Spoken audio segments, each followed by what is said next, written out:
Okay, I just finished replacing the DPF filter and start the car up, erase the fault, and I've still got the lights on. So this car here had a problem with the actual DPF filter. At the same time, there's got to be a problem with the wiring somewhere, that's shorted somewhere or something. So now I'm going to look into this light here flashing. So let's have a look at the actual faults. And the faults I've got is a shorted out to battery. So that's permanent error. Something wrong there.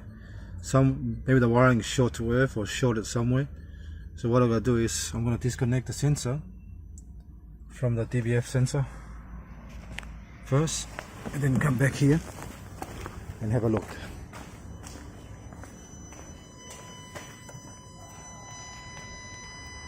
Okay, I just disconnected the sensor.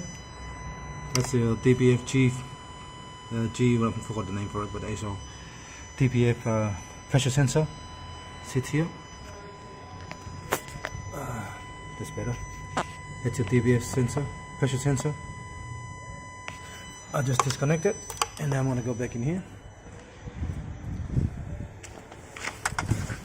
Because it's short circuit, so the best thing to do is disconnect to see what happened. Light's still on. Go back in here. Clear the faults. Read the faults. As you can see, the engine light's off, are still on, and the DPF filter is on. The light's still on, but the flashing glow plug light's off. So it's got to be something to do with the actual wiring somewhere. So the next step I got to do, so the DPF filter has already been replaced, but now I've got to look into the second problem that I've got.